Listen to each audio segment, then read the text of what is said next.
And welcome to the Roll Base Podcast, the podcast for RPG players, video game RPGs. If you love RPGs, then you're in the right spot. I am your host and creator of the In-Game Boss Program Network, Jeremy, and the first member of your party. And I guess I would probably be your fighter if I had to pick a class. But we have our magic user with us, the second member of the party, Brian. How are you doing, Brian? Good evening, morning, afternoon, lunchtime, dinner time, whatever. Yep. Every time you say that, that's your thing. You got to keep that your thing, because every episode I've been listening to, that's your thing. I don't know if you noticed. I haven't noticed. Yeah. That's what's sad. Yeah. When you go back and listen to these episodes, you'll notice that's your thing. So, keep that going. Yeah. But if this is your first time listening, thank you so much for giving the time to listen to this episode. And if you've been around, thank you for joining us on our mini adventures of the games that we selected. Paladin Quest, Lufia, Battle Chasers, Radiant Historia, Brave Story. Those are some of the ones that you can go back and listen to. Quite an adventure so far as we go to our last game of the year, for 2021 and for your pick. But Brian, something I need to ask you before we start the show, because this game here really, I love you get hyped for this, is do you think that the name of your move just comes to you, or like some spirit talks to you about it, or you just think of it in your head what that move is called? What do you mean? In your moveset in RPGs, they have all these made up names, because my question for you on following that is, does the magic or the move doesn't work if you don't call it out? That's a good question. I guess the basis for that is old arcane. Like, you have to say it out loud, and you say the exact same way it was written in whatever language, then somehow invokes a spell. And that's just one theory, because then you got the other theory where you have to use a wand or something like that. But there's just one of the theories. So my theory, yes, you got to say it out loud. Almost Japanese version, but they use that in kicks and punches too. So, But as far as magic, I think you have to say it out loud to invoke the spell. I guess that makes sense for magic, but I wonder, in physical moves, physical moves, 1,000 punch, that's Japanese, because in Japanese they sound cooler, but if you say it in English, it doesn't sound as cool. It's like you say Getsuga Tensho, which sounds really cool if you don't know what that means, but it's piercing heaven in Japanese, and it kind of sounds cool too. Never mind. Never mind. I don't know. It's some of the stuff that they say doesn't sound as cool in English, I guess. And so that's why they say it in Japanese, because even Japanese people who speak it know that still sounds cool. I hope that any move that I come up with for it, it's easy to say, because I don't want to make anything super over the top where I might forget the move. Yeah. Hey, save us, Jeremy. Okay. Damn it. What was that name of that move? Exactly. They're dying. If you ever seen the movie Army of Darkness, beautiful movie. It's freaking hilarious. But there's this deal with Klaatu Verata Niktu, and he forgets the words because he asks the guy, and then he goes into it, and funny, he freaking coughs the last one, and I laugh so hard. He goes, Klaatu Verata Niktu. And of course he freaking causes Armageddon. So, but it's freaking hilarious. But I get it. It's like you don't want to forget the moves, so you definitely want to keep it nice and easy. I think for a wizard, it's a little bit easier when it comes to just elements. You say fire, you say like frost, ice, and stuff like that. But but does that go for in Final Fantasy you have Fire 1 and Fire 2? Do you say Fire 2? Oh, now or do you want to use the Final? I think it's that's Final just Fantasy. Lazy. Or do you want to do the Final Fantasy 10 thing where you say Fire and then Fire and Firega?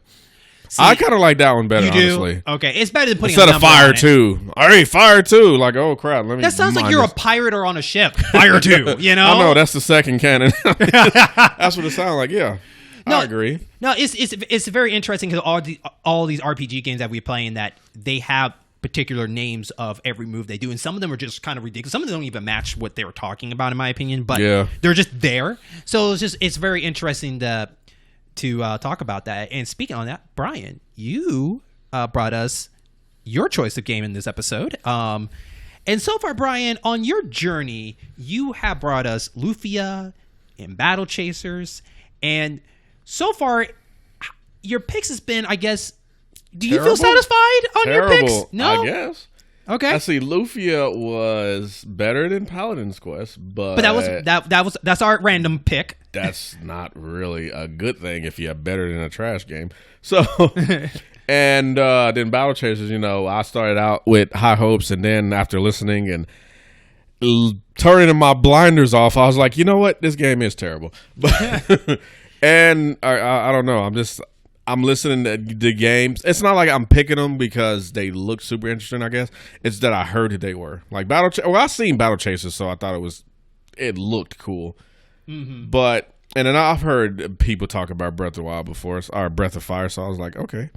So, as you know, part of this show is, our goal is to try out games that we never got a chance to play, on top of maybe do some revisits of some games that we have played. Mm-hmm. Sometimes we might have forgotten about them. Or you played them once and you're like, I don't remember, I want to go revisit them. But here, so far, our picks are been games that we have never really touched before. I played the second one, but I never played the first one. Now, what is interesting about this one here is this actually came a little bit before Chrono Trigger, and I thought it was a little bit later than Chrono Trigger, but. But another thing, too, is this is one of Capcom's early RPG games that they brought out. And it's really their main RPG, if you think about it. Like, I can't really think of another Capcom RPG series off the top of my head that's not based on another series of its own. Like, there was a Mega Man RPG game, Mega Man X Command, but never, you know what I mean? Yeah. Can you think of anything else than that was RPG under them? I'm sure they got one. I just can't think of it. But I think Breathfire was one of their main ones, because they made up to 6, I think, and then there were a couple side ones like Dragon Quarter on like the PS2 and whatnot. But it's funny because what we're about to do now, we're about to talk about the cover of the game, and one of the things definitely stood out for Breath of Fire was the fact that it was published by Square Enix, and the reason why is the fact that Capcom didn't know how to sell this, I guess, in America. They needed some help because Square Enix was good at that time. Squaresoft at the time. It's the same difference. Yeah, so Capcom USA kind of asked them to help them promote it, and they brought it out. And this is strictly for the Super Nintendo. And so on this cover, it's a very in-your-face cover. Literally. Compared to Lufia. Yeah. I mean, the guy's palm is bigger than anything else on the screen, really, because it's showing you the depth of your depth perception. So it's the first thing you see, and then everything falls behind his palm. Yeah, and the fact that during our gameplay of this, only 3 of those characters I noticed on the cover. The other 2 I never really got to. Yeah. And another thing too is, I don't honestly, in my opinion, that blue hair just doesn't look right on him for this character. It's like he's too tough for blue hair. I don't know why. Too tough for blue hair. Is that weird to say? Maybe that's just me. You got to have a certain level of toughness to wear blue hair, and he's got too much of it.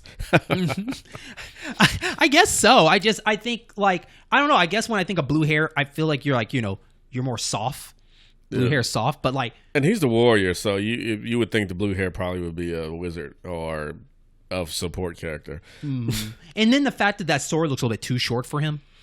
Yeah, I thought it was just cut off to go out of box art, but no, that's the end of it. That's terrible. That looked like a toothpick. I mean, but Brian, why did you pick Breath of Fire? I've heard of this game before. Like, it's one of the Legend of Mana, Chrono Trigger type games that I've heard of from the Super Nintendo. So I figured, I gotta give it a try. Okay. I think I heard good things. It was a long time ago, and I'm old, so I probably forgot it. So, do you think Breath of Fire has been around in your radar, but you just never dipped into it? Because I was saying, yeah, because I mean they got like 6 of them, and I've heard about them nearly every decade. So okay, yeah, okay, because like I've been seeing them around, especially Breath of Fire 4 was like the most popular one to me on the PS1, and had that picture of that, the white hair warrior and everything like that. But that out of all the Breath of Fire games, that it's always a blue hair hero in each one, which is like, I guess that's part of the Capcom Colors thing. I don't know why they decided to do that, but It is what it is. But let's go ahead and get this story started. So, as you know on this show, if this is your first time, we go through the story, we go through the lore, we go through the characters, we go through the battle system, we go through some of our favorite quotes that we find in the game, the grind, and then we go into some review of people have said about the game. We say, do we agree, we disagree, and then we put on our final thoughts. Do we recommend you trying this game or not? So, and I'm pretty sure Brian has a lot to say about this game on this voyage. But before we start the story, we always go with how much did we put into this game. Of a limit of 5 hours. Brian, how much time did you put in this game? At least 5 hours. At least 5 hours. It doesn't really have a timer on it, but I'd say about 7 hours. Okay. I made it to level 11, I want to say. Okay. All right. I am with you on the 7 hours. Maybe 5 minutes more than you based on our off the air talk. So I was a little bit ahead of you where we're at. This is the very first episode where we're actually kind of on even ground of the time that we have played. Most of the time is either the other way. Yeah, usually one or the other. Yeah. And so, especially in our last episode, I think with Radiant Hysteria, that was the most time I ever put so far on the list of all the games, about like 12 hours and whatnot. And you stopped right at 5. So, yeah. So let's go ahead and get into the story that is Breath of Fire. So, Breath of Fire is a little interesting on the story. So I'm kind of paraphrase it a little bit through the power of Wikipedia. So it takes place in an unnamed medieval world. That is very true. That is very true to that point. And in addition of original humans, they're populated by various clans and anamorphic animals. Which is hard to figure out if you're just playing it at first, because I actually went through the beginning like twice. And then I was like, okay, I guess I'm going to assume that humans, and then they can turn into dragons, so they're anthropomorphic. So, yeah. Mm-hmm. And one of the popular clans, or one of the most dangerous clans, the Dragon Clan, is a race of humans that are able to transform into dragons, different from others, other people that can appear from. And basically from there, our story starts with a boy named Ryu, which, by the way, fun fact I learned about this game. This game does not give you an auto-fill of the character's name. Nope. Gotta guess. It just blank. So, like, okay. I went in there blind, named my character Kid. Kidd. So, anyways, due to a destruction of a town, the village is being destructed by a group of warriors and whatnot, with an evil leader behind them and all that. And what happens is that there's a girl among the group named Sarah, and she has blue hair, and she walks out, basically trying to take one for the team, because everybody was going to die if someone didn't go out there and face the enemy that is out there that serves under the dragon lord known as Zog. Zog, beautiful. And so, due to some fights and everything like that, she ends up disappearing. But before she disappears, she did something very savage. She turned all the people in the town stones. But first, before she did that, she turned one guy into stone, and it seemed like malicious when I first saw it. Like, he was like, "We're going to go out and help you," and she turned him stone and pushed him back. I was like, whoa, who's the bad guy here? But then she turned the rest of them to stone and says, "It will protect you from the fire." And then she goes outside and fights this dude in a very Dragon Ball-esque fight with lightning and stuff. And she gets defeated. And the lady says that they have a goddess or something that's giving them extra powers or something, which is why they're able to do some of the stuff that they're doing. And then she disappears. Yeah, and so did everyone else, leaving them stoned. So time has passed, which I honestly don't know how long time has passed. I don't either. So, but they finally, I guess the curse has broken, and they're trying to figure out where to go. And they find out that Ryu is special, being the daughter of Sarah. And now he has to go out on an adventure to figure out what is going on with the world that is slowly being taken over, or being a bit of a chaos due to Zog. Because during this journey, you start seeing everybody is being affected by Zog, and people serving under Zog and all this stuff. So, Brian, you weren't feeling this story. I was not.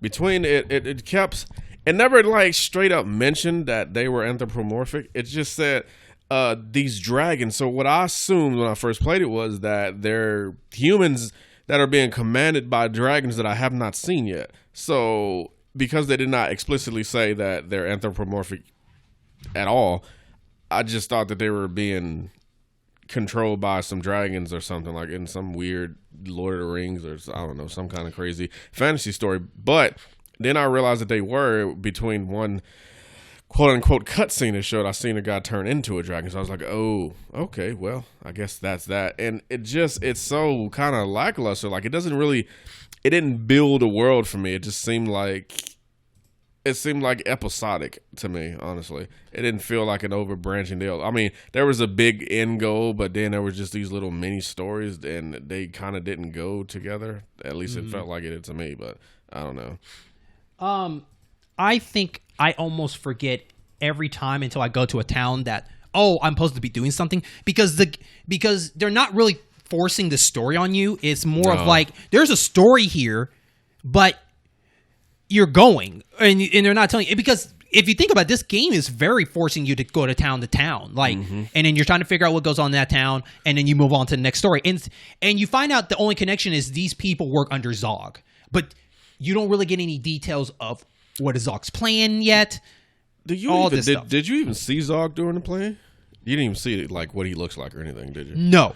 And I mean, I need some kind of characterization of a villain to feel a sense of dread. Like I feel more dread about the guy or girl, I don't remember the name, but who fought Sarah in the very beginning. Like I feel more dread from her because like she was Dragon Ball Z teleporting away from stuff. So I was like, okay, she looks like she's gonna be an issue.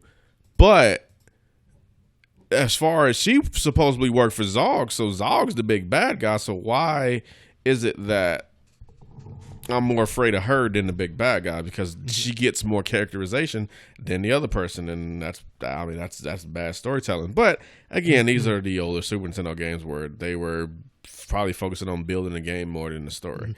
Very, very similar in a way of like Lufia when it comes to story written, except at least the main character was a little bit more talkative in a certain way compared to Ryu. Ryu doesn't really talk. Yeah, no. But you are accompanied by a lot of different kind of characters. Weirdly enough, you're dealing with a wing character. You're dealing with a fox character. You're dealing with all these kind of characters, which Brian and I never got a chance to get a fourth member in. So, like in our 7 hours, we never got the fourth member yet. We got to our third member and whatnot. But I think what's also interesting about the story, in my opinion, is I just wasn't motivated. It didn't. It just didn't motivate me enough. It did not properly motivate you at all. And it was, like I said, you didn't get the sense of dread from this big bad guy. You didn't even meet him, for crying out loud. And I don't know, his reasoning for doing what he does is just generic. Hey, I'm a dark dragon. Ooh, I want to take over the world. Ooh, there you go. Mm-hmm. It's not enough for me. I think it would have been interesting if I had the ability to turn to a dragon early. Yeah. And then trying to figure out myself. Yeah, you could have gave him like a dragon form, which is stronger than his base form, but not overpowered. Because during the 7 hours, you don't even get a super move from your main character. No, you do not. And that's a shame. That's almost exactly like compared to I would like to say maybe Lufia in that way, that you don't really get any special powers, and that's a little disappointing in that aspect. You know what I mean? Like that's one of the great things about RPGs is like working up to get say a technique or a magic spell or something like that. You get 2 levels, you get a magic spell or something. If you can keep those coming and they're varied well enough, then you got me by the battle system. And I will keep playing just because of that. But between a weak story and a weak battle system, this game just, it was just a struggle to get through, honestly. Mm-hmm. So with that out of the way, let's go ahead and talk a little bit about the lore. I think the lore is the most interesting thing about Breath of Fire to me. I'll give you that. It has so many weird ideas and decisions and questionings of stuff. Such as? So for me, my notes, I think when I was doing my notes for this, I was laughing my head off because I was just questioning a lot of stuff. Like, why was this a good idea? Or why was this a good idea? So for instance, like, so for me personally, let me make sure I got this right in my notes because I don't want to make any mistake. So, for instance, so you're in the burning house at the very beginning, and this is a 2-story building because the building managed to be on fire, but the second building has. You would think you wake up with ashes all around you, a burning building, not just a basement or just the second floor of a building. It's not a basement, and I think is interesting is that you still managed to grab items during a burning of his home. You know what I mean? Like there was still stuff he can grab and whatnot, and also too. With the village being burned to the ground, yet we're still opening shops. Yeah.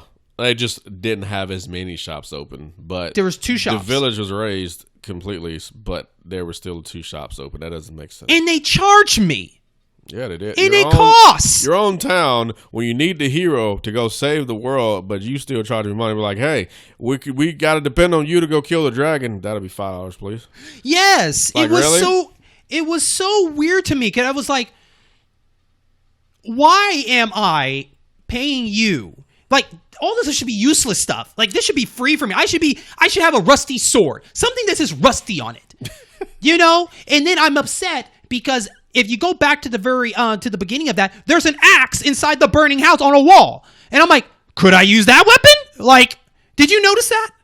I did not. I missed that. Oh my goodness. Well, that kind of upset me in that aspect because I just didn't get, like, why would you have that?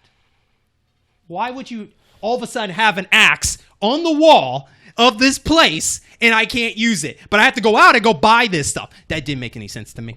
It's just that, let's just use this logically. The town is burned to the ground. What do you need money for? Do you still got cable? Do you still got rent? I mean, you can't because you don't have a house, but yet you're charging me. I understand they have to make a living, but what? For what? You make a living to pay for the house that you don't have because it's burned to the ground. I guess to buy material to rebuild it, but that's beside the point. The point is that you shouldn't charge me that high. And Brian, I've seen it. There was some burning tax. They used burn tax on that stuff because that stuff was expensive. I've seen the prices. I was appalled myself. Oh my gosh! Like y'all, y'all must have had it was a burn tax or something, right? Because look, I get it. Like for instance, if it was like $10 or $200, that's fine. But they're charging you over like thousands of dollars for this small thing. Which is weird. Like I've never really played an RPG where the first town you go to, you don't have enough money to buy the first item you see. But this is one of them. You got to go grind a little bit. And it's like, yeah, I didn't even do that. I went straight. I just went forward, which is weird for me. But I was like, yeah, I'm going for it. I'm not finna sit here and grind out $1,000 or something. Mm-hmm. So. Yeah, and then on top of that, when I was going, because you have your shop of weapons and your shop of items, of course. And one positive thing I liked about Breath of Fire, they thought ahead, was the little pre-pack stuff. So, instead of buying 9 herbs, you could buy a pre-pack of 9 herbs. I was like, that's cool. Mm-hmm. That's cool. I like that. Too bad, it fluctuates from town to town. Yeah. Some towns have it. Some towns don't. And Brian, why is there not a flat rate for items? All RPG game I play, at least there's a flat rate for items. This game's item go up and down from town to town. Well, some the first herbs in this burned down town I was at was $9. Then later on it's $10. Then the next one is like $15. Okay. And I'm like, what for a herb? Okay, so let me clarify. Actually, what you're saying is what normally happens is you're playing a game and town 1 you have medicine 1 which only revives like 20 points. And town 2, you have medicine 2 or 3, which revives like 50 points. What he's saying is, in town 1, you have herbs, which do 20 points. In town 2, you have herbs, which do 20 points, yet they cost more in town 2. Yet they're the same thing. That made no sense. I agree. That is stupid, and they should be killed for that. But, beside the point. It's almost like they were trying to match how the West is in each state, different currencies, and it's like no, it doesn't work like that. Okay, it's like the cost of living because a 3-apartment bedroom house here in Oklahoma is like I don't know something small, but then the same house in California is like 3 times as much. It's like that. It was the cost of living. All right, y'all don't pay nothing to live over here, but we gotta pay So you're gonna pay extra for that same candy bar you bought for 2 cents. Also, this kind of confused me a little bit. Why is Cure more expensive than Life? It's freaking Life. It's anything that look. I don't care what anybody says. Reviving somebody with a power like that, it should be the most expensive thing in there. It's you're bringing somebody like that should be the most expensive item in there. Usually. Then you have Cure, and it's like, what makes Cure so more expensive than this? Cure, they're asking for $2,000. And that's a lot. Life was like half of that. And I'm like, see, at least you could read Cure, though. I mean, there's other items and stuff that are just abbreviations that we're supposed to guess at. Oh yeah, like Paladin Quest. They got that Paladin Quest syndrome. I freaking didn't even understand that. And I was like, oh goodness, what is this? Because some of those items were perks to your perks to your status, and then some were just effects to the enemy. But still, they were abbreviations. It's like, you can't do that because I don't know what you're abbreviating. But I do like the trade system in the game where you can, first of all, in the shops, at least you can have a question mark mode to figure out what that item is. And then they can show you your status and ask you, hey, we'll trade you this sword for that sword. And then you have this much left. And I'm like, okay. Oh, jeez, I've never done that. I was able to get like a different item to tell me if it's better, but I didn't actually compare and see what it did. So that's something I didn't do. Yeah. So they can have you compare, and they'll ask you, "Do you want this? Hey, we'll trade you this for this." Yeah. And that trade system was awesome. I like that a lot. It saved things. But another thing too that was a little annoying was I said the flat rate and stuff. Animals on the field. Yeah, I didn't get those. So you can kill them. Okay, I didn't think you could kill them. I thought you were just there to be there. Every time I ran towards them, they ran off. Yeah, I caught one in the corner. Turns into meat.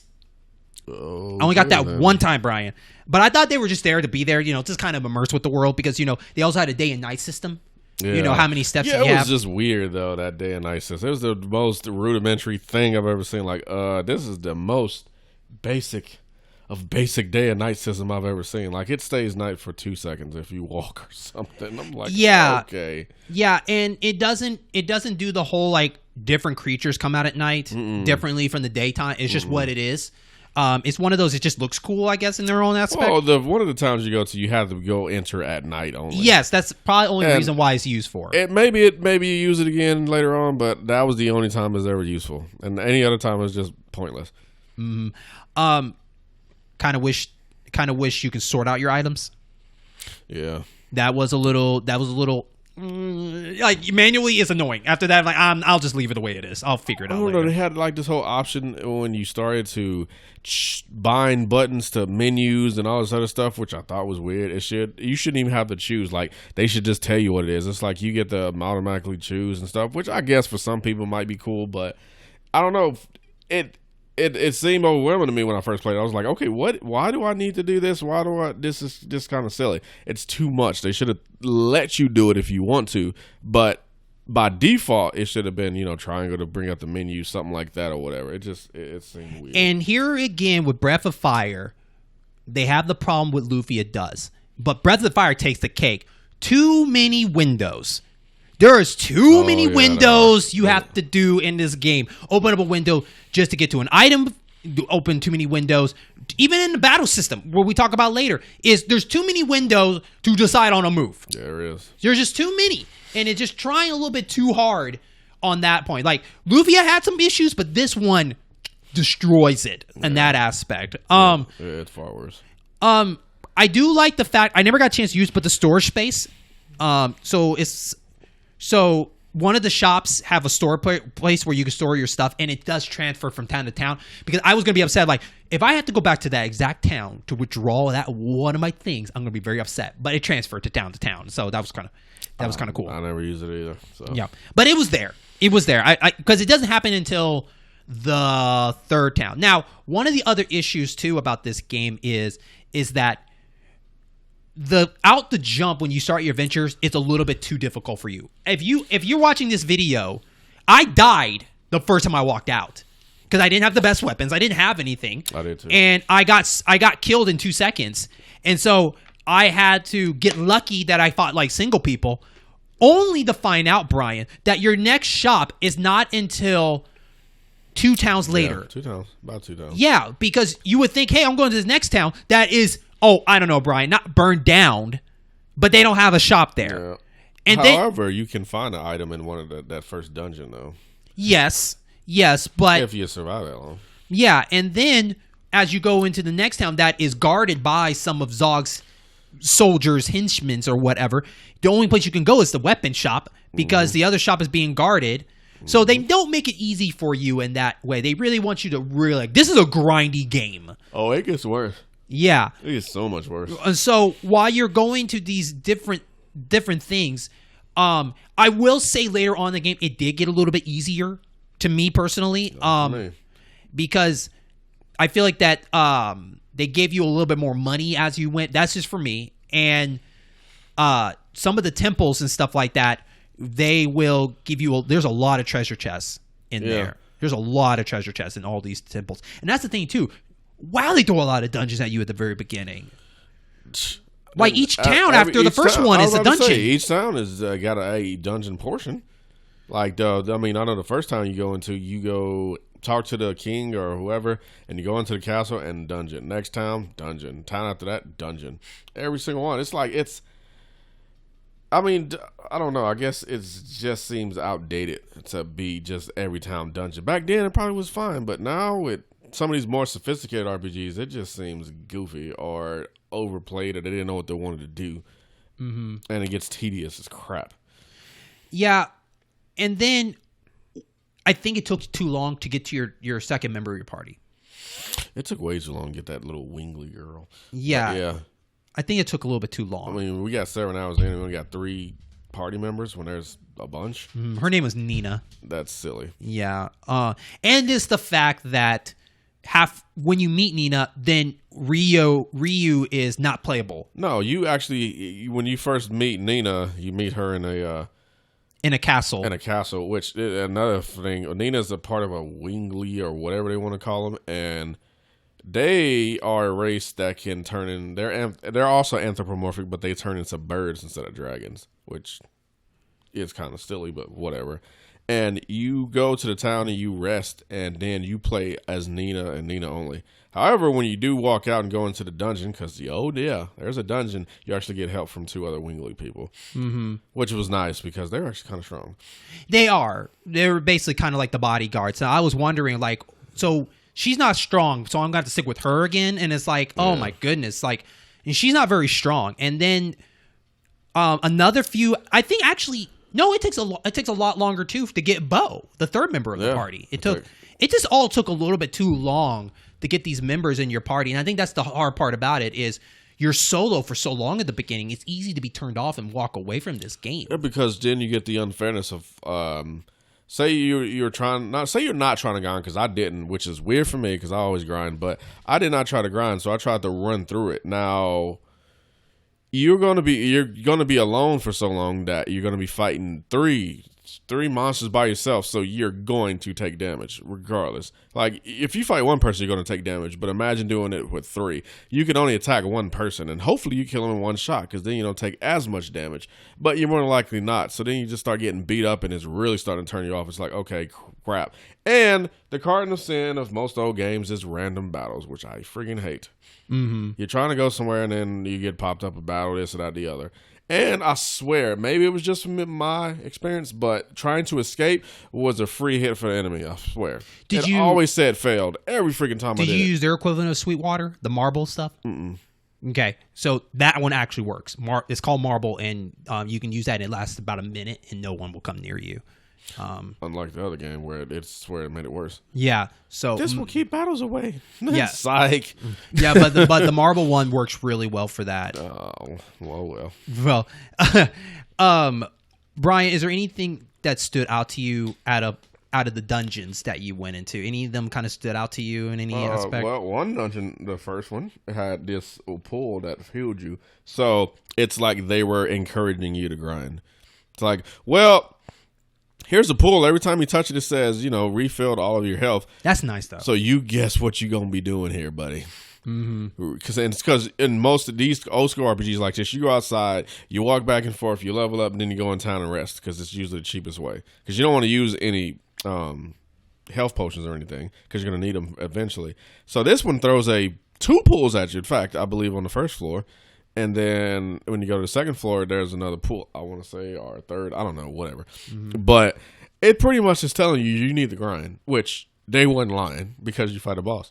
And he will kick the crap out of you if you didn't grind. Yeah, I think one good example of that was the third temple with the tower where you fight the wizard. Was that the ones with the deaths in it or whatever? Like there was the gas and Ryu had to come to the rescue.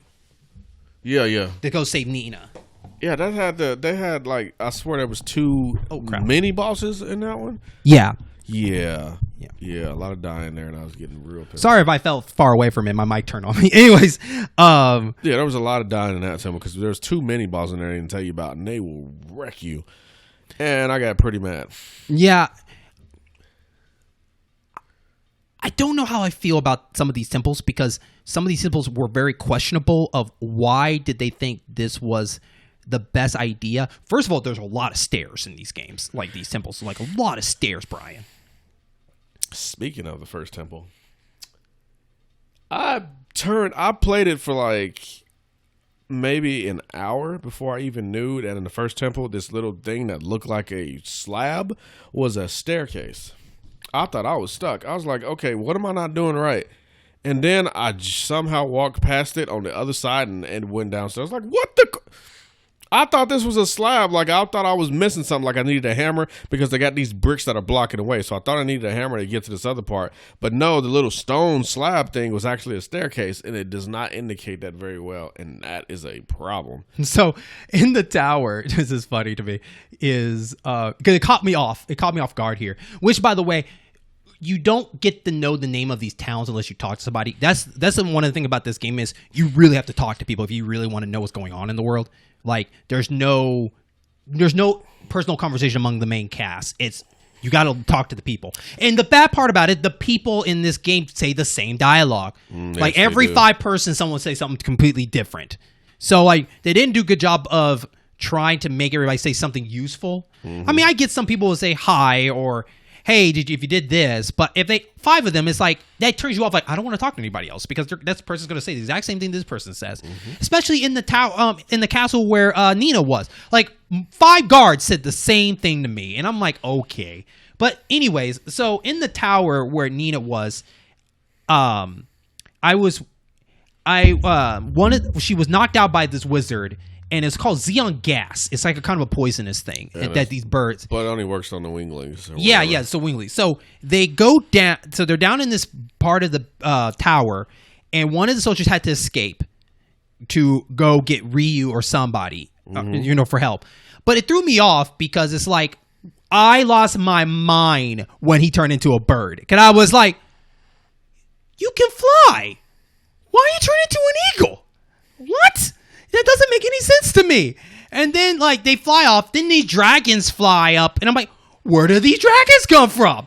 And then after they go say Ryu's hopping on top of him, which I don't know why we didn't get to see, Ryu ride him. It could have been like a never-ending story kind of thing. That would have been pretty cool. It felt like he jumped in a car or something. Yeah, and they fly off, and then they get in. Then the birds are fighting dragons while he's going to take them to the tower. I'm like, those birds ain't gonna live. But anyway, so they make it to the tower, and then I go down and fight my way through. And I was trying to think like, why am I not affected by the gas? Because you're a dragon. Yeah, apparently, right? It only works on non-dragon winglies people, because I mean, if you look at the dragons and you look at the winglies, yes, they look a bit different, but they kind of look the same. So it's like, why don't the poison work on everybody? Why would you make a poison just for winglies? Why don't you make a poison for anybody? But my favorite part is way before that. When the bird, I like testing the game because I want to be a jerk. When they ask you for your help, like, Ryu, we need your help. Would you help us? I said no. And they're like, Ryu, we need your help. Can you help us? I said no. Ryu, we need your help. Like, why are you giving me this option? Why are you giving me this option? Don't put the option in there if I can't say no. You can say no and I can't progress the game, but I want the ability to say no and I can walk off. And then like, you know what? I can't continue to store it out this, so I'll go help. I was about to say they should do it like the Matrix or something. Like the Matrix Path of the One they got the red and blue pill, and he took the blue pill. He would say, "I'm disappointed in you, Neo," and then the game would end. At least they did something about it. What's the point of giving you no if they're not going to leave you alone, and then they're going to wait for you to say yes? At least in Rambo on Nintendo, this is a terrible game, by the way. It was like, do you want to help us, do this in the jungle? And he was like, no, I'd rather sit here in the cell. He said, well, that's good, but the game can't start until you say yes. And I freaking love that. But, no, even Paladin Quest. I said no and walked off, but that little guy, the little character guy will come back and bug me. But at least he gave me the option, like, hey, you know what? I can still walk around. He can bug me all he wants. I can still say no. But here, the game is like on stop, like hold, like no, man. It is like, well, you want to help? No. Do you want to help? No. Do you want to help? No. Why is no there if you don't keep asking me this? I can't do anything if you keep asking me. So I don't know. I guess it was supposed to be annoying. Like, are we there yet? Are we there yet? Or something. Yeah, like that. Right. And then two more things. Oh, Lord. The bad guys are the funniest characters in the game because they're the only bad guys I have played in the game back in the day where they don't give you a long speech about anything. They just tell you straight up how they feel. Have you when you go to Knights, the Knights look at you and you're like, what are you doing here? Mm-hmm. It's time to die. It's no build up. He's not lying. It is just straight to the point. Yeah. That's actually kind of nice when you're playing a game like this because it's like, let's just get to it. Because how many RPGs have you ever played, especially like on the Nintendo, not the Nintendo, but like the PlayStation era, and it's like you die and then you have to watch that whole cutscene again. Mm-hmm. See, this one is beautiful because it's like, who are you? Time to die. Yeah. Bam! Right into it. Let's go. Instead of watching this whole speech about taking over the planet and reason why I want to and when I was a child, no, screw that. They get right to it. One of my favorites, and we're not to our quotes yet, but this quote I have to mention right now is, when I was high, I was told that I had to kill this spirit to order to control this robot. And I went inside this giant robot, and of course, one of the Zog's henchmen were in there. And he looked at me and he's like, I control this stone robot. Give me that key. And I was like, wow, you don't even gonna ask me how I got the key or where it was. You're not gonna say like, oh, where'd you get that key? I wanted that key. No, he's like, nah, man, this is my place. Empty your wallet. Empty your pockets. I love it though. I just get right to the point. No long speeches. Time to die. Let's go. What are you doing here? It doesn't matter. Time to die. If you could say one of those generic voices, it would be just hilarious. Who are you? It doesn't matter. Time to die. Like an old wrestling or something. It sounds that generic. And that's what it feels like. Like I was saying it like that in my head when they say something. But yeah, it's nice though. At least they're right to the point. I really wish like you would walk into town and you see one of them walking by and you just say hi. He's like, did you just say hi to me? You want to die? And just go straight into it. And then battle. Not even ask you. Doesn't even wait for you to answer. You want to die? Bam! Right to the battle. Right. Some of those enemies, even before that, they kind of talk to you like you're an idiot. Like in the tower where Nina goes into when you fight the two spirits that look like Grim Reapers. They're like, damn, them mini bosses. They're the ones that killed me too many times. Yeah. They're the ones that get straight to the point of the dialogue in a different way. It was like, hey, you're not getting past her here. Let's go. And then they fight. And the second one is like, what are you doing here? Did you kill my brother? Oh, you're dead. It's like say if you play a more modern game, it'd be more like, yeah, I'm the spirit of such and such. Who are you? I'm Ryu, blah, blah, blah. Oh, Ryu. Well, what this temple's called. I mean, basically, they would go into their whole life story. This one, who are you? Time to die. Bam! That's it. And it's beautiful. I like that part of the game. Everything else. I'm a spirit. You're not. Time to die. Bam. But here's the low point of the boss fights that kind of annoy me, and I don't understand the purpose of it. What's the point of the second win? And so for the second win, for people want to know, is when you deplete the person's health, they come back for a mini fight for you. And it's like the little light comes right back in, and then you have to fight them again and deplete them. I don't get what you get out of that. I don't understand. Can you tell me? Like, I don't understand what you get out of the second win of this. Dude, you got me. It just seems like an extra hit. Instead of just doing that at all, just give them more health points. Because they just pretty much got a free hit after that. That's all it was. Because if you... I mean, how many RPGs have you ever played when you barely beat the boss? Like... You got your turn before they did, and if you didn't, they would have hit you and you would have died. That's what it seems like. It's just for them so they can screw you over. Because I actually died on the second win, and that pissed me off. Because I had like no health left, but I didn't want to keep using herbs over and over again. So I seen that his health was pretty low. So instead of actually healing, I just attacked because I figured I'd kill him. I didn't, or I did, but he got a second win, and then he hit me. That freaking thing did it. Yep. Mm-hmm. Yeah, I no, it's different if it's like, if it was like, I don't know, like somehow you get more experience points or something out of it, but it just felt like it was just there to make it even harder for you. And it just plays with your emotions. Like, yes, I completed. And like, why are you back? I wasn't prepared for this. You know? Why didn't I get a second win? Yeah. I don't understand it. That kind of annoyed me a lot, and that's mostly all the boss fights.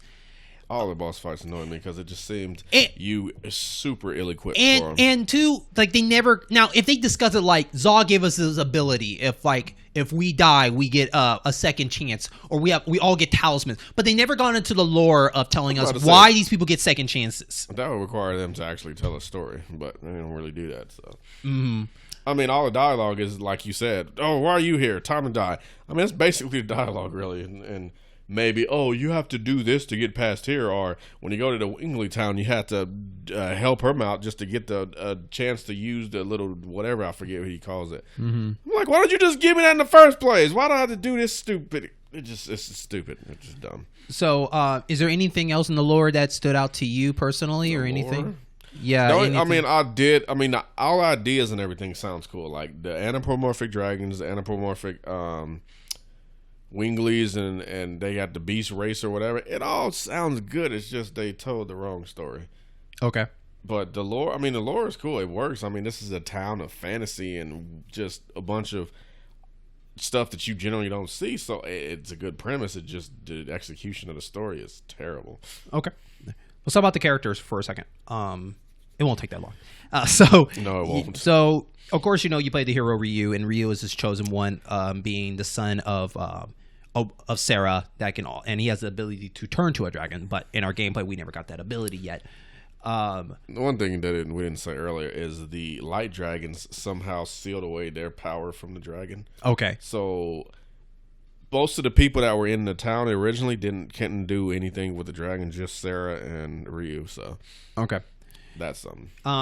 Once again, for me personally, I mentioned the show that silent protagonists really kind of bores me. I'd rather you just take a chance and make the character either take a shot and maybe he's likable, maybe he's not likable, but give him some dialogue to really speak his mind. Him being silent, it sucks because all the other characters don't really get enough dialogue to talk either. When you meet Nina, she only gets a little bit. She only gets really her intro talk, and after that, she's really just kind of quiet too.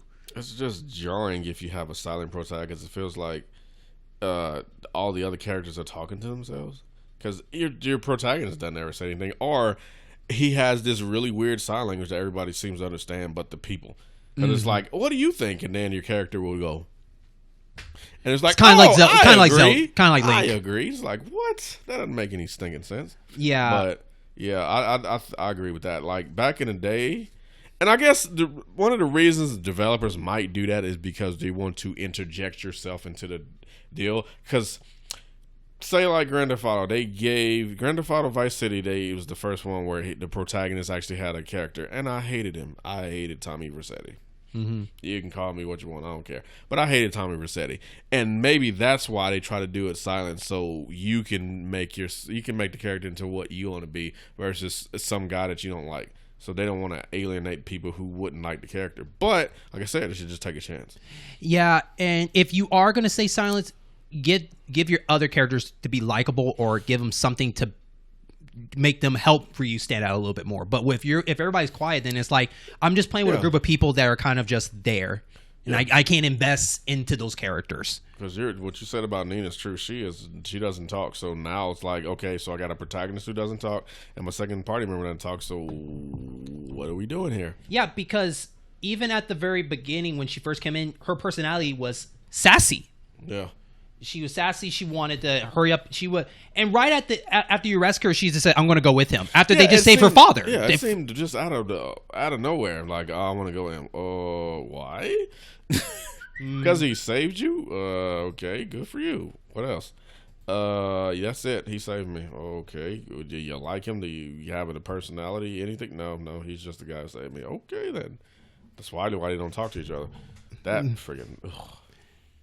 And then we bring to our third person, Bo, which actually, out of all them, I felt like Bo was something special at the very beginning. When he first came in, sadly, he had bad timing because, we had to do 3 boss fights back to back before he came into the picture. Well, no, I lie. He came after the... You fight the mini boss, which is the Grim Reaper, and then you fight another one, and then you fight that dragon thing, and then he shows up. Yeah. No, you fight... No, you fight like these knights and then a dragon, then he shows up. And then you fight one more thing. So that's like 4 boss fights. What the crap? But he said he saved the cheat. He went through the back door of the castle while you're in this creepy forest. I'm like, huh? Yeah. Good for you.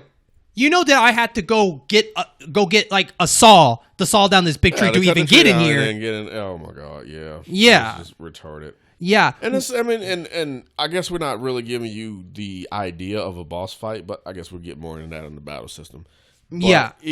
When you hear a boss fight, you're like, oh, okay, well, maybe they're, building up to the super hard boss fights. Oh, no. These boss fights are stupid hard. And then if you didn't know this, now this is all I think is also in fault of back in the day, certain games have more information in the booklets than the game is trying to tell you. Mm-hmm. Now, when I talked to Brian about this, he told me that he found this out from a guy, and I texted him to give a heads up about the situation. And one of the things is Bo has this ability that he can walk through the forest, but you have to switch to him. He just doesn't automatically just get that ability. What it means by that is like when you're in the party, you can put who is at the fort or who is at the front, because when you're on the non-battle screen, the over screen, I guess.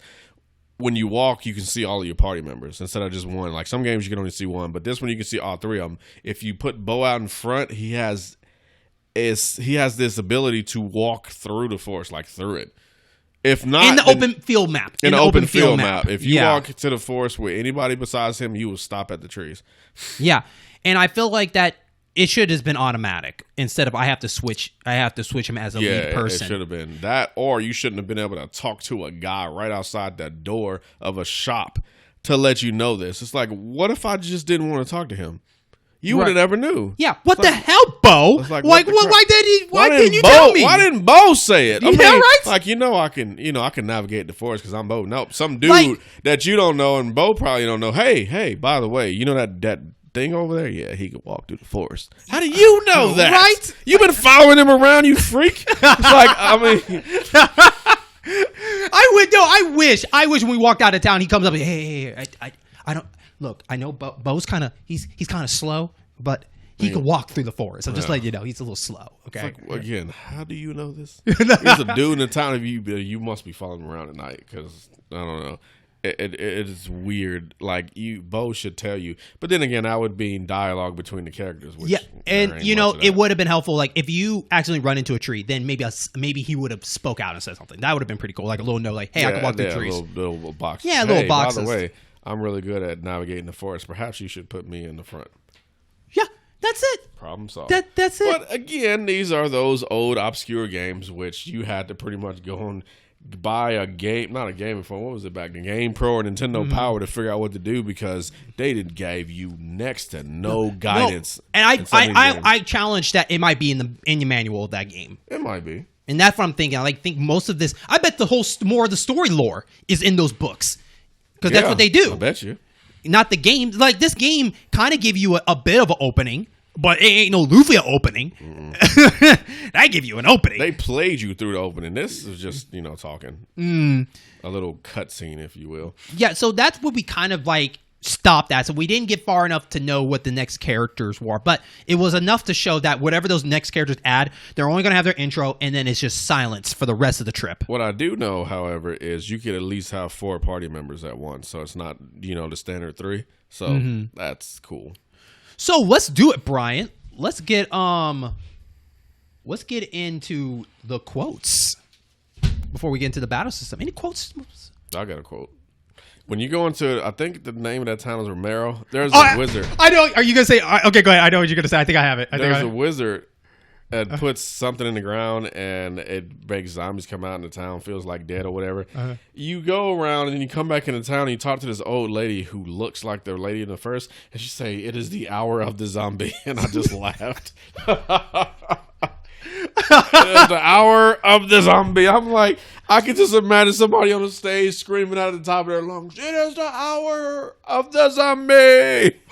I just freaking laughed when I read that. I was like, oh my word. So I have another one from that town too, because that town is just live. All right, for people who don't remember, which is funny because it's zombies. Yeah, Aurora is a town. I know, right? It's a town that is infested by zombies at night. Like the whole town. Some of the town members turn into zombies and whatnot, and they do not hurt you. You do not fight zombies. They just kind of walk around. They're very nice zombies, very nice people. You know, like Night of the Living Dead. Yeah. So, but before that, in the daytime, I got two quotes. I got two quotes in here from both towns. Man, Roma is the spot, man. That's the hot spot. You know. That place got a pig bin. Anyways. and a cemetery, right? When you walk into it. I know, right? Gosh. So one is one member of God. I laugh because it doesn't make sense, and I know if anybody was in this situation, walked into the house of this guy, you would look at him like, why would I know this answer? But he looks at you and he's like, why is there a hole in my floor? You know what I'm talking about? You know what I'm talking about? Like when you first go in, you go down that hole, it's like a secret radar. Yeah, He looks deadpan in your face, and he's like, why is there a hole in the ground? That's the one guy who moves out the way. Yeah.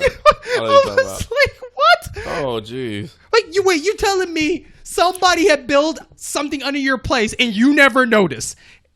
You never cared to jump down there and find out? You just noticed the hole. Yeah, he's like, where's there a hole here? This town is full of problems, just like the other guy. This other guy says, my girlfriend's gone. I think she met someone else. So what? So in that town, they talked about some people were missing in Romero before you go to the tower, and one of the members like, I think my girlfriend's gone. I think she met someone else because she never came back. You know, he's like, I think she left me for somebody. I was like, poor guy. I don't think I talked to that guy.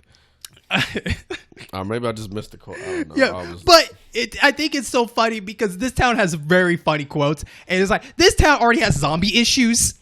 There's a hole in the ground.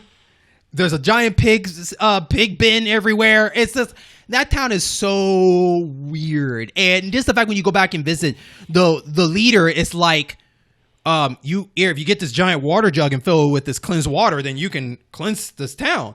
It was like one of them's Hura or Aura or something, and then one's Water June. I don't know.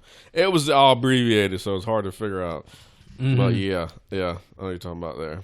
Oh my gosh. And you know, there is some lines that people say in this game that makes me so glad. Like, I'm glad I don't have your job. Like back in Winland, that's where Nina's from, her town.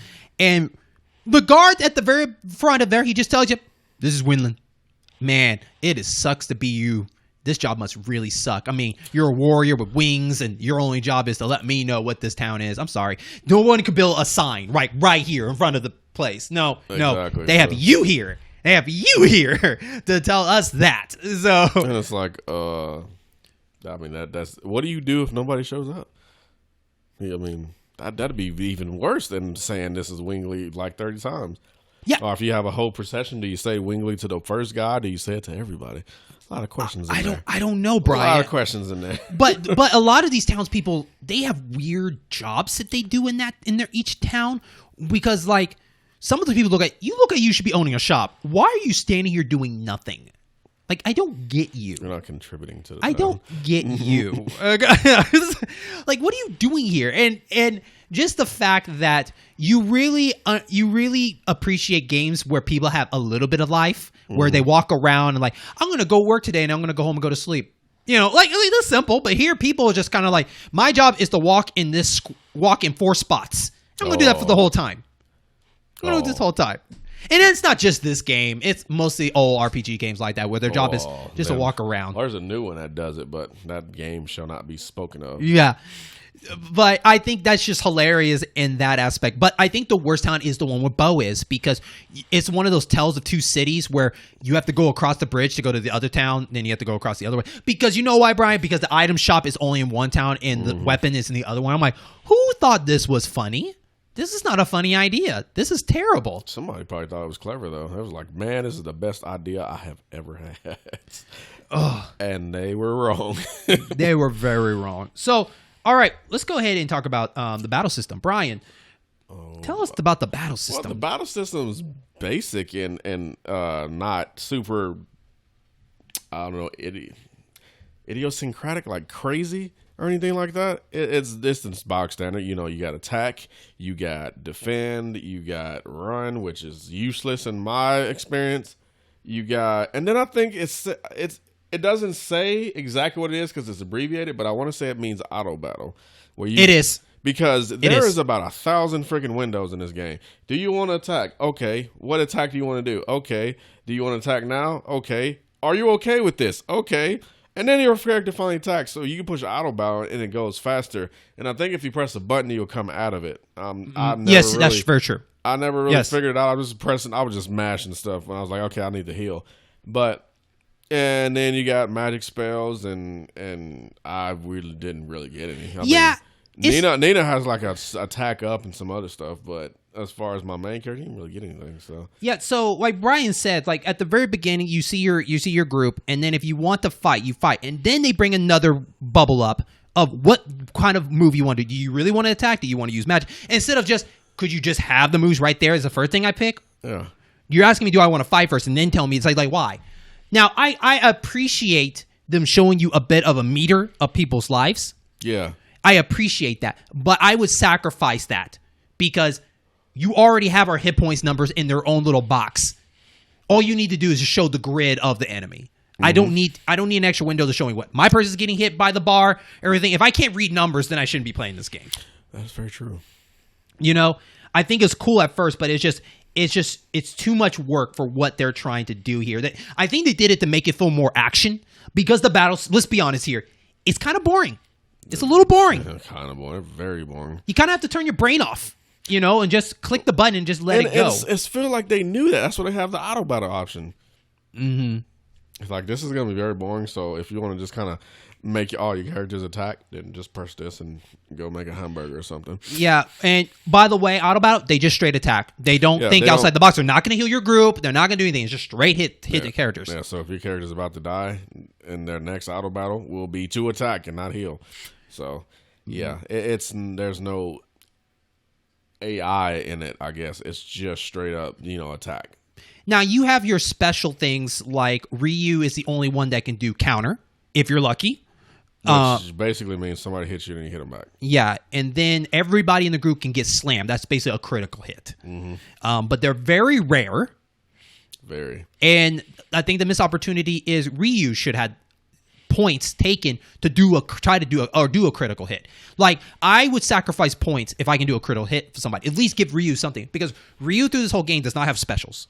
He doesn't. Nope. Maybe he gets them later. We didn't get that far, but as far as the 7 friggin' hours we spent on this game, he got 0, and that makes for a bad RPG to me. Mm-hmm. But Nina's loaded, but she doesn't have any element powers. It's not until you get Bo that you finally get some magic in the group. So I appreciate at least you get it sometime. Yeah.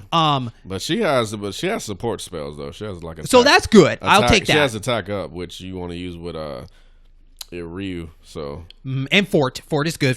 Up to defense. Sometimes I can't tell the difference because I guess the enemy hits so hard. It's like I don't know if Fort's really working. I don't know. That just has to do with the difficulty in this. It's like it doesn't seem to be friendly, I guess, in the beginning. Like, because if you go in, you will get slaughtered on the mission. Like, I played some games where it's like, okay, you can kind of go around and do whatever you want, but if you go to this island, you will get wrecked because everything here is very high. But if you stay on your own island, you're good. But no, if you stay on your own island, you will still get wrecked. And when you're going with this story, you will get wrecked by nearly everything if you don't grind. Instead of, if you go through the story, then we will, teach you the stuff and you will level up. So then by the time we stop holding your hand, and you're good and you can handle it while you're learning the battle system. This one, it won't even let you do it. I died so many times at the beginning. It's like, man, I don't even know if I want to keep playing this.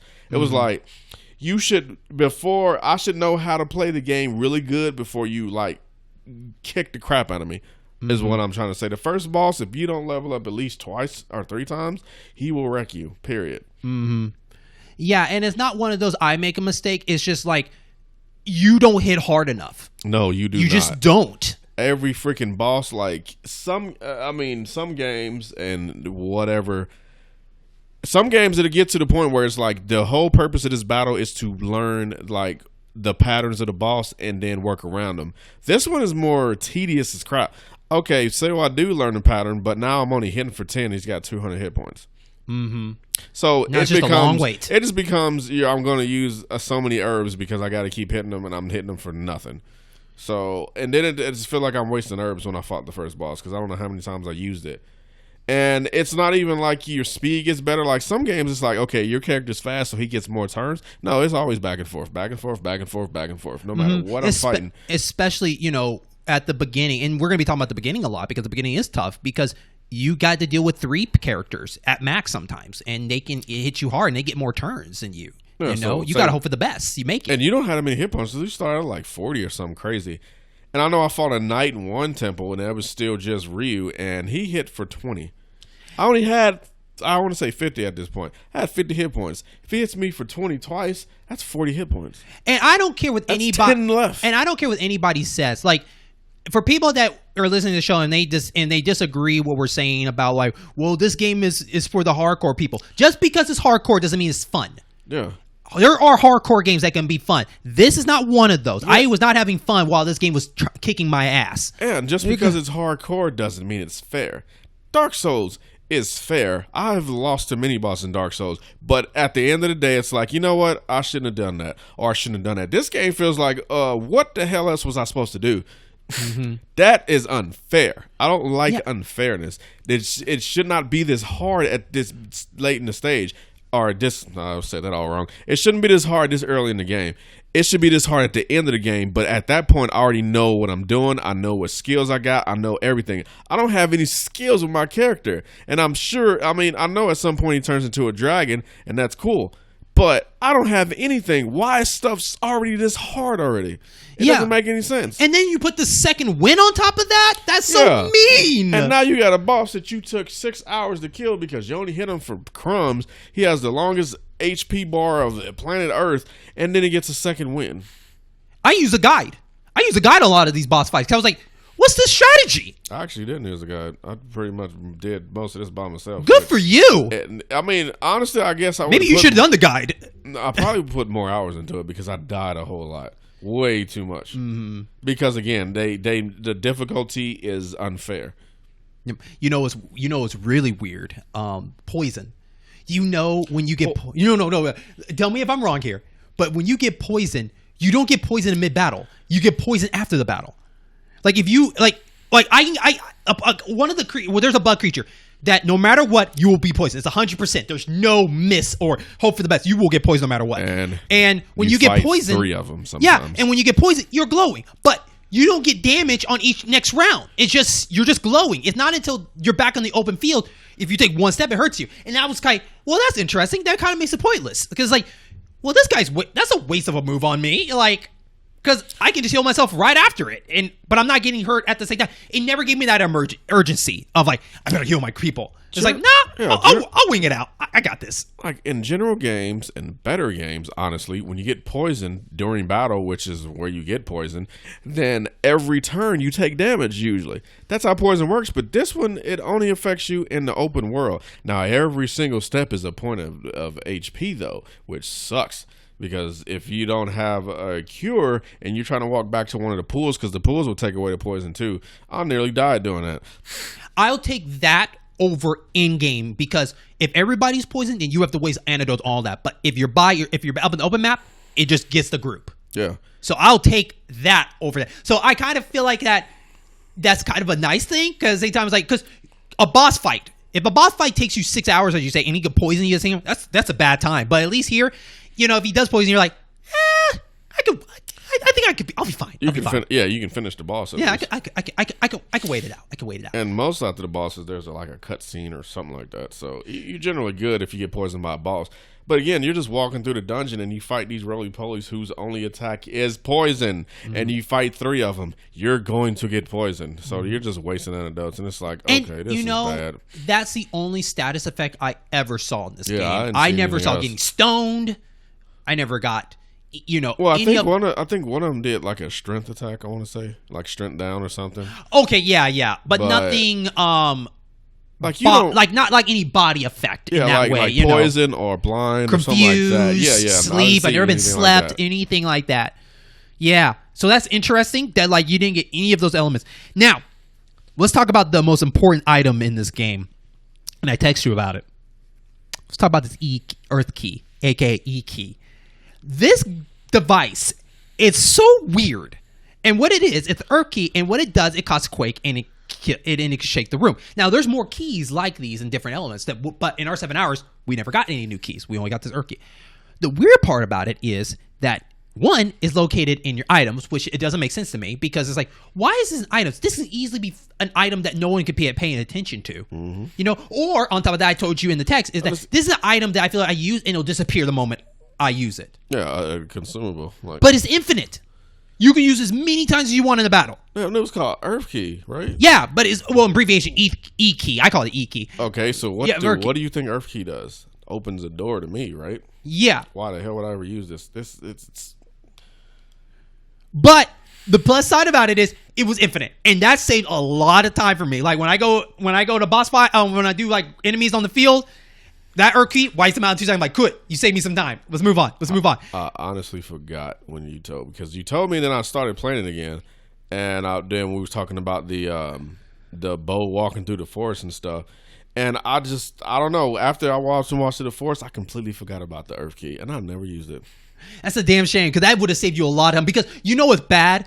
The Earth Key was stronger than most of your hits as Ryu, and I was like, are you freaking kidding me? Like, why do I need this sword if Earth Key can do all of this? And everybody, Ryu and Nina can use it. I don't know Bo can. I didn't try with Bo, but they can use it. And I'm like, so this is infinite, and you're not using this as Ryo's special that you could put in his bracket.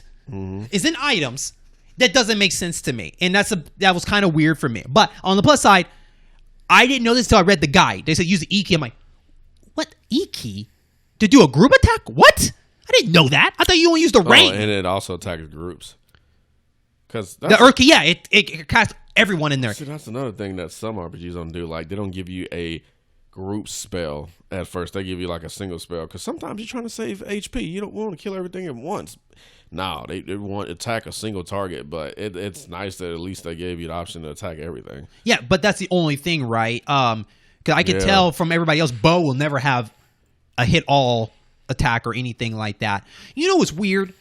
Paladin Quest had that. I want just people to know that. Paladin had it. So the problem, what's funny? It's funny that Paladin Quest could have been a better game if they didn't have that weird battle system. Because they hit the right buttons. I mean, you had a single attack, all attacks, everything you wanted. It's just the dumb idea of sacrificing your hit points to do it. Now, back to Breath of Fire. I just think the Earth Key was cool, but at the same time, it was like, it almost made the game a little bit too easy later on. And that's the problem with your situation. You didn't use it, so you had a rough time. Me, it started being a breeze. Because, using that Earth Key and then my 2 people attack, or just someone else, it's just a breeze. And then on top of that, Nina had it rough for me in this game, because I could never find anything upgradable for her. From the moment her first sword, I could never find any weapon to replace her. Because you need a powerful weapon. Never. That's true. And it was just weird. You got to go into your inventory and just guess at what stuff is even like armor and stuff like that. Like I never got anything into a cetera slot. I never found anything for that. Me either. But you got like your arm slot, head slot, and this and that and the other. But it's all abbreviated, so it's like I don't even know what this is. I just had to look at numbers and see if the numbers went up or not. If they didn't, then I didn't use it. And it also, at least they did this, like, because some games say you got a sword and everybody can use it, and it wouldn't tell you to put it on this person or that person or whatever. This one, at least, it lights up what character can use it. Mm-hmm. Even though most games that tell you which character can use it, this one at least will light it up. So it tried somewhat. I never really understand why you would have the ability to question items in a shop, but you can't question the items in your inventory. You know what I mean? So you go to the shop and you can look up the information. It'll be a question mark, and you can look it up, and they'll tell you it's this, it does this. But in your now, I know people are probably saying, well, then you should do it like that. But sometimes you can't get in the shop. So how do you know? And they just it's more of a trial and error. You try and see what happens. But at the same time, it's like, if I know, then I can strategize with this item. Maybe this would help me for a boss. But if I just use it randomly, just see what it is, then I just waste it on a bunch of weak enemies. And that's kind of disappointing. That's really disappointing in that aspect, you know? I don't like that. I don't like that because Paladin Quest did that, Lufia did that, and it's like, guys, if you guys can't type it to make sense, then do something else. It's just not working for these old school games. You know, and this game was 1993 too. Yeah, well, they were just throwing things at the wall, seeing what sticks. So yeah. So, but there's really nothing else to talk about the battle system. Really, I mean, like we said, it's a very turn based, simple. Just a lot of. Wait, there was something with they had like these two lines. People are probably wondering, like, what is that noise?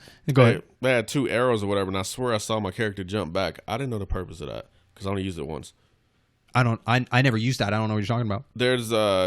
There's when you're fighting, there's these two arrows as a deal, and if you use them, your character would jump into the background. I don't know if it was like one of the other games you played where you take less damage if you're back, but I seen it and I used it once, and it just made my character jump back. I didn't see any difference in the hit points or anything, so I didn't use it anymore. Huh. I didn't know that. But yeah, it's this little arrow, and I don't know. I guess you have to look it up. I thought because there's an up and down arrow, and then there's a left and right arrow, and one of those are switching your line of roles characters. But yeah, you're right. I never used that because I don't like for that aspect. I was like, I don't know what the point is then, and I just never cared to. Hey, your character jumped back because I used it real. He jumped back, but like I said, I didn't see any difference in the hit points. Now, so I just didn't use it again. Now, see, if the sacrifice was less hit points, but they're easier to miss you, then maybe that would have been worth it. Yeah. But there's no sacrifice or any exchange for that choice. Like I think they said that in the Radiata stories. Like if he was in the back, you took less damage or something, or I don't know. I think there's more strategy games that use that aspect. Like if you're in the back, you do less damage, but you also take less damage, or they can't hit you, or something to that nature. But this one did not explain anything. But game didn't explain anything anyway. So. Mm-hmm. So other than that, I mean, battle system's basic, pretty much. Just it's too hard. The level of difficulty is too much. Yeah, it's just sad that you didn't take advantage of the Earth key at the time. It sucks that you kind of forgot halfway of it because I think it would have been a different story if you got to use it more because it might have been a more easier ride for you going through those because some of those boss fights, especially when you have to fight like with the stone person, where the guy's like, I own this robot, give me that key. Mm-hmm. They told me to use the ring, and I'm like, the ring could do a group attack? So, and I put it in storage. I had to go back to the nearest town and get this ring, and I'm like, oh, that saves a lot of time. It's like, did you get a ring? You got a ring. They said RANG, a ring. Yeah. That's of course it's a boomerang and it attacks all three. I didn't think of that. I just thought like, it's just a boomerang and just throws at somebody. I just didn't know it's going to be doing a group attack. Maybe I'll put the shame on me on that, but I just didn't think, why do I need a ring? And most of the time I'm fighting these enemies either one-on-one or, I don't understand why do I really need that. And plus, when you have a weapon with a that can hit a group, your hit points are a lot lower. They just sacrifice that you can just hit 3 people with it. Yeah.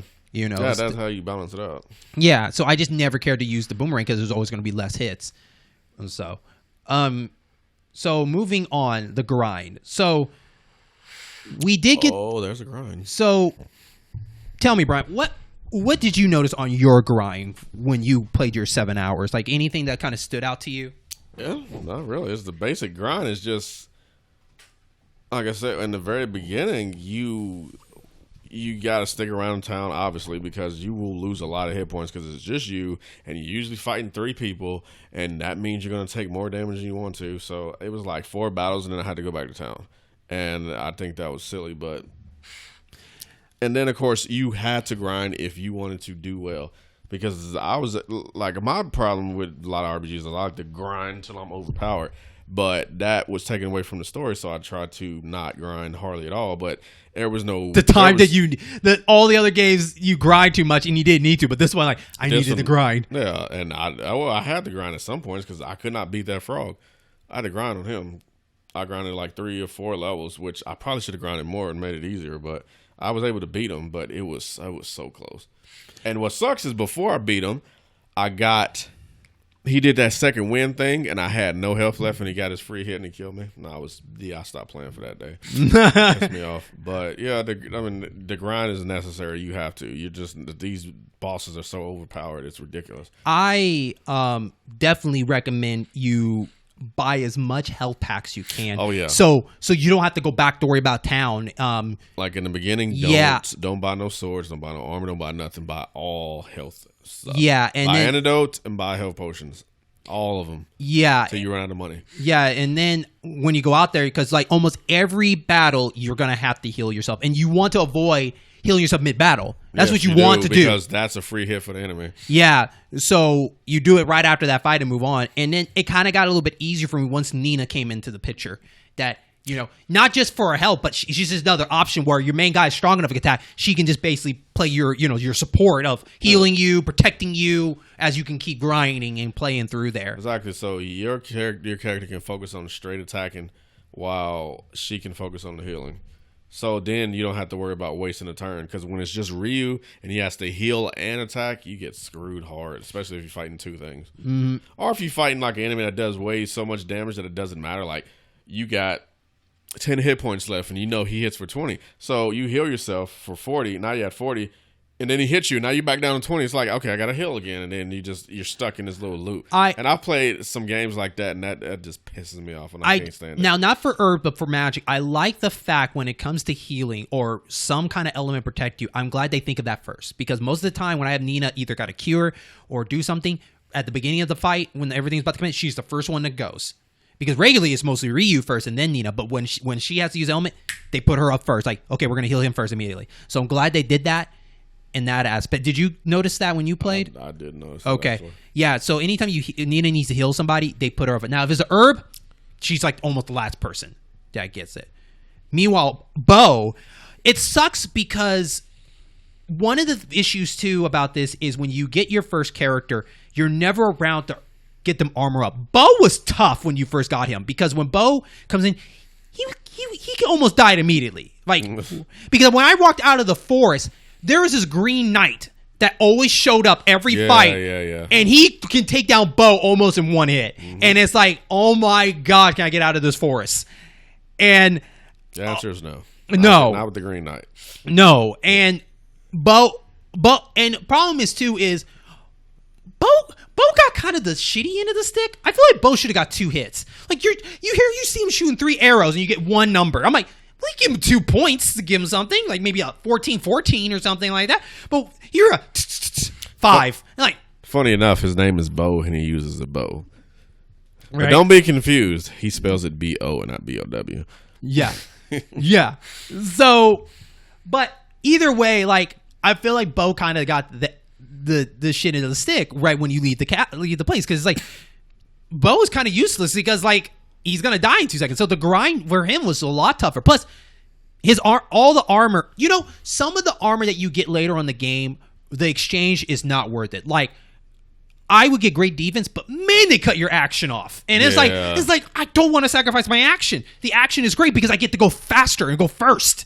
And like, do I want to sacrifice that? That sounds like some of those issues I have with the games as a service, like Destiny or what's that other game? It's The Division or something. It's like you get this armor, which because you got strength, you got like magic. Say that I'm just paraphrasing here, but you got strength, magic, and like defense or something. So you get this thing which takes your defense up like 30 points, but it takes your attack down by 50. And it's like that a lot. It's like, okay, I want the defense, but I'm really not willing to lose that much attack, so screw that. And Games as a Service has that bad, so it's really funny to hear that this game has that.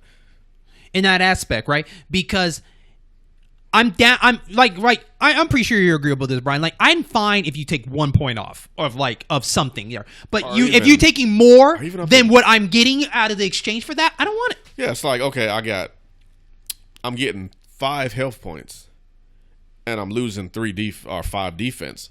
Fine, okay, that's 5 for 5, but I'm getting 6 health points, but I'm losing 30 defense. That ain't a good exchange to me. That's like I'm getting screwed bad. So it's like at least make what I'm losing, comparable to what I'm getting.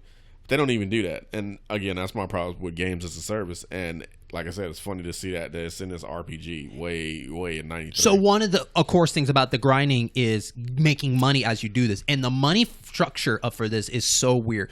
You don't really get that much money on mini fights. You get a little bit on boss fights, but you get most money when you sell an item. Nina's dress that I had to switch for out, I could sell that for $500. I'm like, this is her first thing she had. This is $500. What? It makes me think second myself. Like, there's something special about this dress. It should not be $500 when I sell this. Or I get this other item that is an armor and it's like $50. And I'm like, this doesn't make any sense. Yeah, either that or find it in chests. You can find money in chests as well. Yes, and they give you some good ones. But when it comes to selling items, it's like, I don't know. Is this going to be special later? Like, I hate games where like certain armor. Yeah, I know what you're talking about. Yeah, and like for the listeners, like you hate when if you didn't keep this armor later on, they'll tell you, well, if you kept this armor that was waterproof or it can avoid poison and all stuff. Like, well, I never thought I was going to need it, and then I find a boss that can do that. That is one thing in one of these games I played. It was a rusty sword, but if you take it to this certain guy way later in the game, he can turn into one of the best swords in the whole game. But I sold it because it was rusty and it was trash at the time. Yeah, I hate when they do that. It's like, it's not fair. And so I'm not saying this dress is anything special, but when you see it that high number, it does question like, there's something special about this item. Mm-hmm. Because if I'm getting $500 for $500, and this is the first item, like I switched for a better armor. The armor I switched for is 10 times better for what you have. But it's like this dress. It's like, what? Is it a royalty? Is this going to be like a game changer at the end? Like, does she need to sneak into a castle and she has to wear a dress? I don't know, Brian. Could be. I don't know, but that kind of got me there.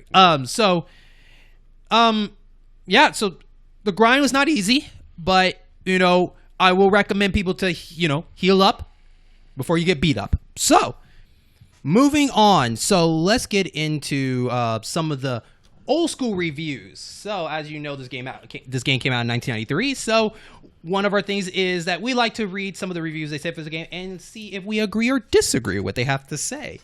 So, that's 28 years ago. It is. So, one of the things they said from EGM, Electronic Gaming Monthly, Old school magazine. Yes. Praised the title. Excellent graphic and sound. Ultimately stating that even if you're not a fan of these kinds of more deliberately paced these games, you still get hooked on this one. It's sound wise, there were some cool music scenes. I like the underground one. There was one that's poppy good. The music was good. I like that one. That's the one I like. Yeah, I love that one. The town stores are pretty good too. Those are my two highlight ones. The battle music was okay. It was fun. But that underground, oh man, that one. I was jamming. I was jamming that one. Yeah, so leave it to Capcom. On that. Oh, Capcom always got some good music. Yeah, that and Konami back in the Nintendo era. Excellent graphics. I think at the time it's not bad looking. It was fine. Yeah, they changed the way they look from the They changed the way they look from the overview to the when you're in the battle. Because some of the old games, man, it just looked trash the whole time. Like it was a little bitty character and then nothing. Or you got the old Dragon Warrior games before they turned into Dragon Quest. You didn't even see a character. It was just a little screen. And you seen an enemy and a whole screen was Luffy is a great example because you're still the sprite even in battle and even on the field. And you see him slash, but that's it. Yeah. So, I think, the graphics weren't too bad. It was pretty good for the time. All right, Nintendo Power. They praise this level. What's it say? Level of exploration. You read it. Found it to be Not as linear as other RPGs such as Final Fantasy II, but said its plot was relatively standard and contained more fighting than adventure fans might like. That's true. I agree with that. Okay. Like I said, it was a whole lot of fighting and not a lot of. I guess, like we said, it did not give you a sense of, oh, I really want to do this. It was more fighting. Like, go to a town. Hey, you need this to pass through this town. So you go do that and go to a dungeon, fight, and then go back. All right, now you can go over here. You go to the next town. Hey, you need this to do this. It had a pattern. Definitely easy pattern. Town fight. But no motivation. Like, I mean, you almost forget why you're doing what you're doing by the time you get to, like, the fourth town. It's like, well, I think I was supposed to be fighting some dark dragons, but I'm too busy helping out the Wingley lady or Bo. I didn't forget what the story was. It's like, you get lost in it. Okay. But I guess what they mean by exploration is the dungeons, because the dungeons are not small by any means. No. Multiple floors. They're the star of the show. There are multiple floors and all this other stuff, which at first is cool, but by the third one, you're just it's tedious. It's like, oh, I just want to get through this. Mm-hmm. And the music and notes don't help because it's so boring that it just feels like it's you've been in there way too long than you should be. And then the music, of course, it starts over every time you come out of the battle and all that stuff. Yeah. So, what does GamePro say, Brian? GamePro says similarly felt that the game story was nondescript and average, and that Capcom should have tried for more interesting enemies, different battle scenes, or butt-kicking graphics, finding the overall experience to be bland. I can agree with most of that. I can agree with most of that. Butt kicking. Okay, the part that I want to question is the butt kicking graphics. Could have gone look better, or do you think it was satisfying for you? The graphics could have been way better. I mean, it could have. Okay. Wasn't Super Castlevania out with all that stuff back then? They could have made it look more like that or something. Okay. I mean, I know Star Fox went out. They didn't have the level 10 chip or whatever they called it, but still, they could have made it a little better. The enemies were kind of boring. They were not anything special. Boring. And it's funny because you can tell by different sections of the map, like different continents, I guess I will put it that way. You knew what enemies were going to be there, and from a bull to flying bees to a lizard with a shield.